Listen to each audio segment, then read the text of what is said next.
Bienvenidas y bienvenidos, gracias por estar aquí esta noche de nuevo y gracias a nuestro invitado Javier Valdés Cárdenas, un colega muy estimado en México, periodista que es parte del equipo de corresponsalías del periódico La Jornada, por un lado, y por otro lado fundador y miembro activo de el semanario Río 12, que es un espacio muy importante en México de expresión libre y de investigaciones y coberturas duras y difíciles, entre otras cosas de asuntos relacionados no solamente pero muy frecuentemente con el tema del narcotráfico. Javier ha escrito un libro que es fuerte, un libro que toca muchas fibras, un libro que llega a la entraña de la conciencia y debería ser que llegue a la entraña de la sociedad mexicana porque se trata de los huérfanos del narco. Se trata de esto que llamas, Javier, gracias, bienvenido, buenas noches. Muchas gracias a ti, Carmen. Se trata de esto que aquí se pone como los olvidados de la guerra del narcotráfico. Y bueno, siendo tú un periodista muy galardonado, por cierto, aquí en el propio diario, en el propio libro de la editorial Aguilar, se reconoce, se destaca tu premio internacional de la libertad de prensa de 2011, ahí en la ciudad de Nueva York, con el Comité de Protección de Periodistas. Bueno, pues Javier Valdés, vas con los niños, vas con los huérfanos, vas con estos que son los olvidados del narco. Habiendo escrito cantidad de cosas fuertes acerca del narco, ¿con qué te topaste? ¿Con qué fibras tocabas? Fue muy difícil, Carmen. Antes que nada, te agradezco mucho esta oportunidad de estar aquí. Un saludo a tu auditorio, encantadísimo de que me hayas recibido. Al contrario. Me encontré con historias de desolación, como la mirada de este niño, de la portada, sí, es Bárbara. Es una mirada bárbara. Sí. Me encontré con una niñez muy dolida, abandonada, en medio de un ambiente de terapia, de llanto, a solas, a oscuras, bajo la cobija, de dedos que ya no alcanzan para contar los días porque el papá no llega y ya no alcanzan los dedos y las manos ya no se abren. Fue muy difícil para mí entrevistar a los niños y a las mujeres, a las madres, viudas o no. ¿Niños y niñas? Niñas y niños. Y quiero que sepas que no son hijos de narcotraficantes, la mayoría de las historias son hijos de policías, de periodistas, de obreros, de empresarios, de comerciantes y de varias regiones del país. Pero son historias muy fuertes porque para mí es la intimidad del dolor provocado por esta guerra estúpida contra el narcotráfico. Los morros, dirías tú.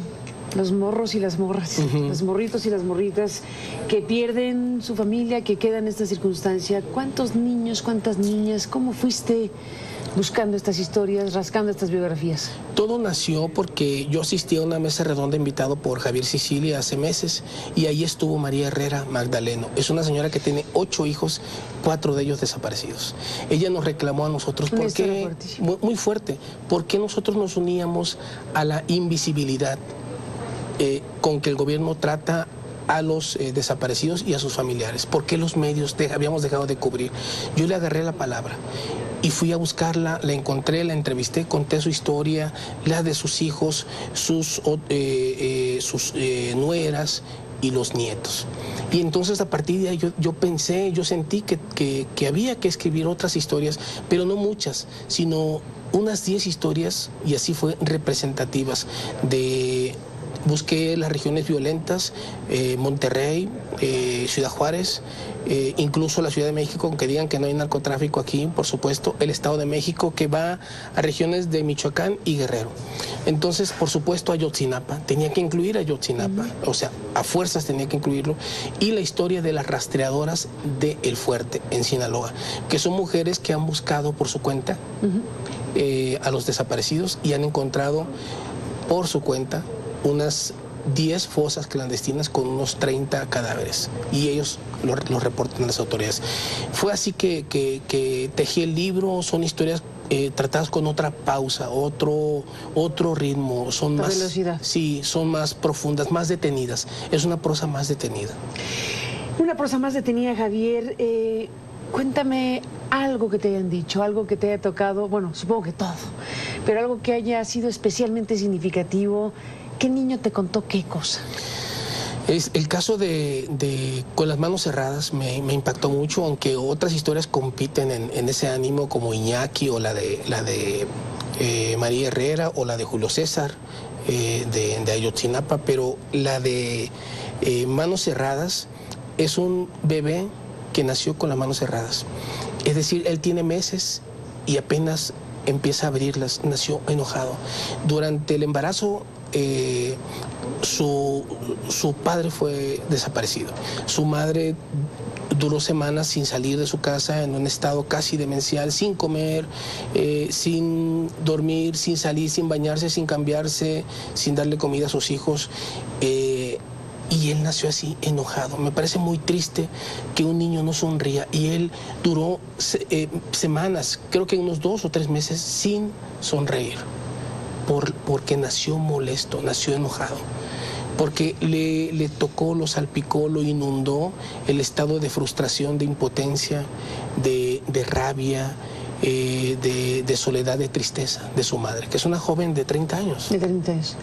Una pregunta a la que no tienes respuesta ni tú ni nadie en ese momento. ¿Cuántos niños, cuántas niñas, cuántos adolescentes en este país que ha vivido un tiempo demasiado prolongado de esta espiral de violencia inaudita ya, por el número de desaparecidos, por el número de asesinados, por la montaña de impunidad? ¿De qué tamaño es esto? Es de un tamaño espantoso. No tengo la respuesta, como bien lo dices. Ririki tiene un dato que yo cito en el último texto de Nacheli Rodríguez, que indica que de 10 desaparecidos en el mandato de Peña Nieto, 1 es niño. 1 es menor. Desaparecido. De 10 desaparecidos, 1, o sea, el 10%. Es altísima. Estamos hablando además de cerca de 30,000 desaparecidos en los años recientes, incluyendo, por supuesto, el mandato de Peña Nieto. Y lo que aquí llama la atención es esa invisibilidad a la que yo me refería hace un momento, porque no hay estudios. Ya no digamos del gobierno, los académicos, las instituciones educativas, las organizaciones, no hay datos ni ciertos ni actuales. O sea, yo tengo citas de datos de 2005, 2006, 2010, por favor. O sea, no nos damos cuenta, no le hemos dado la importancia, ni hemos medido la tragedia. Y yo creo que ni mi libro ni los mejores textos cuentan lo que está pasando en este país. Pero por favor, estamos hablando de los niños de este país, de los niños huérfanos, de la pérdida de mañana, de la pérdida de esperanza. De la pérdida de mañana, Javier. Se habla mucho del tejido social. Se habla de que este tipo de situaciones lo que hace es romper el tejido social y que hay que tejer de nuevo esas cosas. ¿Cómo hilvanar de nuevo con estas biografías rotas? ¿Cómo fuiste viendo en la mirada, en las narraciones, en lo que te contaron estos niños, hacia dónde va la vida de ellos y el cacho de país que representan? Bueno, es una buena pregunta. Yo lo que creo es que con un sentido humano fui tratando las historias, fui metiéndome. No es la historia de este lado de la casa, sino del otro lado de la casa. Es meterme al colchón, a un lado de ese niño que llora. Para mí fue muy importante el aspecto humano, contar los despojos, contar las ruinas, pero las ruinas humanas en medio de la muerte. Y para mí fue muy importante decir que a pesar de todo no hay rendición. No hay rendición en ellos, Carmen. ¿Por qué tiene que haber rendición en mí? Entonces yo creo que también son historias de esperanza. En medio de la tragedia, aquí hay esperanza. Yo, sinceramente, en términos sociales y en términos humanos, me quedo con eso, con esa heroicidad, con esa dignidad que muchos sectores de la sociedad mexicana no tienen, o que han perdido, o que lo tienen por ahí extraviado, arrinconado, que parece que está esperando la muerte. Hay una resignación frente a la violencia. Ellos no. Ellos están luchando, quieren salir adelante en la escuela, van a terapia, están tratando de recuperar sus vidas. María Herrera, por ejemplo, su lucha, el activismo. Es enorme. 17 estados con grupos de búsqueda de desaparecidos que ella encabeza. Entonces, tú me preguntas el tejido social. Bueno, antes del tejido social está el aspecto humano. Yo creo que eso es una tarea que tenemos los periodistas. El tejido social finalmente es esas historias humanas, claro, que están finalmente entrelazadas o está roto el asunto? Por supuesto. ¿Están o no conectadas las vidas de las personas? ¿Hay o no armonía entre ellas? ¿Hay o no futuro en el horizonte? Sí hay futuro, sí hay futuro. Sin embargo, hay también una fractura muy fuerte, porque muchos de estos niños, la hija del Choco, por ejemplo, este periodista de Ciudad Juárez, es hora que no puede abordar el tema. Déjame hacer una pausa y regresemos con esa niña, con esa historia, con Javier. Volvemos.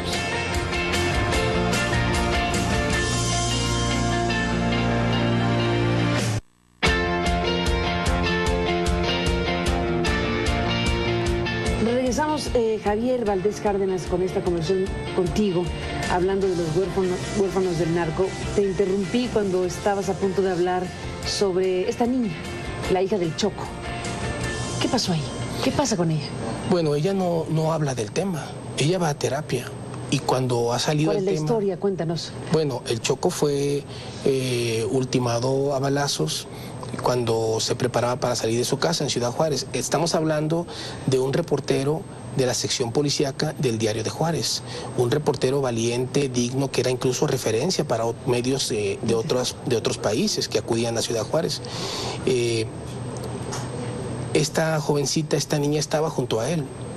Llega el homicida, le dispara de frente y luego de lado, 10 balazos al pecho. Ella estuvo ahí.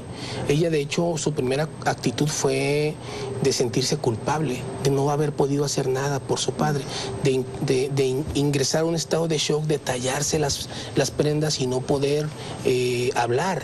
Y te digo, ese sentimiento de culpa, ¿no? Ahora ella va a terapia, está yendo a la escuela, pero es hora, estamos hablando de varios años. Esto fue que en el 2010, más o menos, no tengo la fecha, soy muy malo para las fechas, incluso para mi cumpleaños. Pero estamos hablando de varios años de tratamiento psicológico que ella, por supuesto, no ha podido superar. Y mientras no toque este tema con la terapeuta, no va a poder salir adelante. Javier Valdés, pues habremos de detenernos en la lectura pausada de esto que representa muchas cosas. Vamos a una pausa, te propongo. Dejamos la invitación al público a que lea el libro, a que se adentre en estas historias, en estas preguntas, algunas con respuesta, algunas un intento de respuesta de quién los cuida, quién los ama, dónde viven, dónde sueñan, quiénes son, quiénes les curan las heridas llenas de sangre, rabia y amargura a los huérfanos de la guerra del narcotráfico.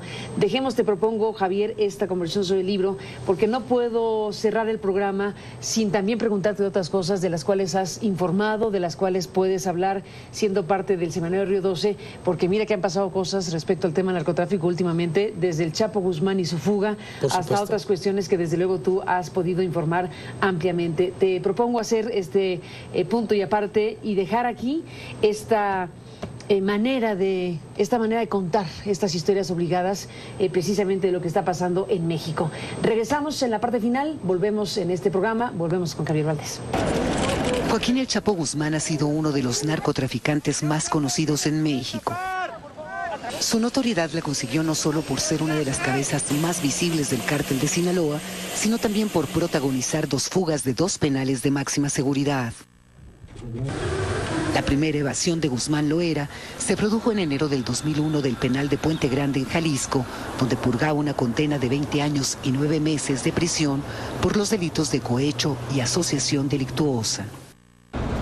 Fue el 22 de enero del 2014 en un edificio de apartamentos ubicado sobre la Avenida del Mar, en el turístico puerto de Mazatlán, cuando un grupo élite de la Secretaría de la Marina detuvo a Joaquín El Chapo Guzmán sin un solo disparo, dijeron las autoridades. De ahí fue trasladado al penal del Altiplano, ubicado en Almoloya de Juárez, Estado de México, donde permanecería a lo largo de 17 meses antes de lograr evadirse de nueva cuenta, presuntamente a través de un túnel de aproximadamente 1,5 kilómetros de largo y que desembocaba en una casa a medio construir. Joaquín El Chapo Guzmán nació en La Tuna, Badiraguato, Sinaloa, en 1954. Javier Valdés, regresamos en la parte final contigo en esta conversación para cenar. Volvemos. Javier Javier, bueno, pues te propuse y te propongo que cerremos este programa también hablando de esta parte de las historias que como parte de Río 12, como corresponsal de la jornada, como periodista, has informado y hemos seguido de cerca como periodistas pues a lo largo de estos años en México. ¿Qué piensas, qué información, qué cosas se puede decir en un momento como este de asuntos como la fuga del Chapo Guzmán, por un lado, o las versiones que surgen de que el Azul Esparragosa, que es un personaje también clave del mismo cártel de Sinaloa, en realidad no está muerto como se informó, ustedes como primicia? ¿Qué de todo eso, particularmente del cártel más poderoso de México, de América Latina y de otros lares? Mira, el cártel de Sinaloa está intacto. ¿O más fuerte? Más fuerte, por supuesto. Joaquín Guzmán siguió dirigiéndolo desde la cárcel. Es un eufemismo de encierro porque él estuvo ahí sin estar, por decirlo de una manera. A ver. ¿Estuvo o no estuvo? ¿Estaba físicamente? Sí, a eso me refiero, o sea, pero tenía privilegios, él seguía mandando, tenía una condición muy especial. En la cárcel de altísima seguridad. Sí, por supuesto, él seguía dando órdenes en el cártel de Sinaloa. Y esta expresión del más buscado, pues obviamente es muy buena para encabezados de medios, discursos gubernamentales, publicidad oficial, pero el más buscado, ¿quién lo andaba buscando? El tipo se paseó por el país y por donde quiso, se estacionó, durmió, comió, hizo fiestas. ¿Que después de la fuga no? ¿Antes de? No, antes. O sea, la primera fuga y entre una fuga, una detención y la siguiente fuga ocurrió todo esto. Sí, por supuesto. O sea, ¿quién lo estaba buscando? Nadie lo estaba buscando. Y yo creo que ahora es como dice una portada de Río 2, es una búsqueda de papel. Búsqueda de papel. Por eso, y esa foto viene en la portada, ¿no? Sí, se busca, por favor. O sea, ¿dónde no hay operativos? En Sinaloa no hay operativos. En Sinaloa no hay operativos. ¿No lo buscan ahí? No lo están buscando. O sea, sería una obviedad que estuviera ahí, ¿no? Sería una obviedad buscar al líder del cártel de Sinaloa en Sinaloa. En Sinaloa. ¿No? ¿Y no? Pero bueno, donde también él está muy seguro. O sea, en Sinaloa. Pues porque tiene comunidades que lo protegen, porque el gobierno está con ellos, porque ¿Ah, sí? Sí, por supuesto, porque la policía está con ellos, porque parte del ejército y parte de la marina está con ellos también. Entonces no hay una condición de búsqueda. Yo no sé, yo no creo que él esté huyendo, creo que él está escondido tranquilamente. Ahora se observa. En México, yo creo que sí. ¿Crees que en México? Sí, yo creo que sí. Pero además tiene una gran capacidad de movilizarse, una audacia que impresiona, por supuesto. Y además mucho poder económico para corromper a unos y otros. Ahora hay un bajo perfil en el cártel de Sinaloa, sobre todo en este grupo de Joaquín Guzmán Loera. Nadie habla, ni siquiera en las fiestas de ellos, reuniones que hacen familiares, donde se ve gente de cierto nivel, familiares, parientes muy cercanos, nadie habla del Chapo. ¿Ah, no? No se habla de Joaquín Guzmán Loera, prohibidísimo hablar de él. Bajo perfil, muy parecido a esta escuela de Ismael Zambada, de no figurar, no aparecer, no quemarse públicamente. Creo que en gran medida eso llevó a una exposición, a una sobreexposición de Guzmán Loera y luego a su aprehensión. Entonces creo que un poco van a jugar con eso. Él no está apareciendo, repito, no se habla de él en Sinaloa y mucho menos en Culiacán. Y una persona de ese ambiente comentó hace poco, es peligrosísimo. Yo no pregunto y nadie me dice. O sea, ni yo pregunto ni en la plática informal está el tema. No se habla sobre eso. Y eso lo puedes contar, Javier, con esta amplitud, digamos, porque estás ahí en esa zona, en esas posibilidades de tener información directa de quién es el entorno más inmediato de estos personajes, dado que viven ahí. Sí, por supuesto. Estamos hablando de una región controladísima, un santuario de esta organización criminal, Culiacán y en general Sinaloa, ¿no? Ellos tienen el control de las policías, tienen gente en las policías, los mandos de las policías no los persiguen a ellos, sino a sus enemigos. Por eso limpiaron esta zona de Guasave, el Fuerte, Choix, Mochis, de las células de los Beltrán Leiva. Pero entonces nosotros estamos bajo una sola organización criminal, los que vivimos en esa entidad, pero no por eso dejan de ser asesinos y no por eso dejamos de estar en riesgo, solo que Culiacán y Sinaloa no están en disputa. No hay violencia derivada de la disputa de ningún territorio porque es de ellos. Es una violencia institucional, por así decirlo. Ellos tienen el monopolio del crimen. Ellos autorizan o piden un automóvil, ellos autorizan el robo de combustible, porque también eso están haciendo. Es de los primeros lugares Sinaloa en el robo de combustible. Drogas, cocaína, marihuana, metanfetaminas, ellos las controlan. Va a morir alguien, ellos lo autorizan. Si alguien mata por su cuenta y no está autorizado, y eso genera ciertos problemas, por ejemplo, un abogado, un político o un periodista, a esa persona pueden asesinarlo. Al homicida pueden asesinarlo. Si no cuenta con con la autorización. Ellos tienen el monopolio del crimen. El monopolio del crimen, Javier. Este otro personaje clave del cártel, como decíamos que recientemente comentábamos antes de iniciar la conversación, el Azul Esparragosa, no hubo nunca una confirmación, pero tampoco un desmentido. Así es. Respecto a que el personaje murió. Ustedes como periodistas de Río 12 dieron la primicia, dieron información relevante sobre el tema y se dio por sentado, dado que venía de esa fuente y de esa información, que el Azul Esparragosa, uno de los principales del cártel junto con el Mayo Zambada y el Chapo Guzmán, había muerto. ¿Qué dices de las versiones que dicen que eso no ocurrió realmente? Bueno, hasta ahora nosotros lo que tenemos confirmado es que él murió en estas condiciones de este accidente. Un accidente. Sí. Producto de, ¿no?, las consecuencias. Sí, aparentemente sí. El gobierno, como bien lo dices, nunca desmintió.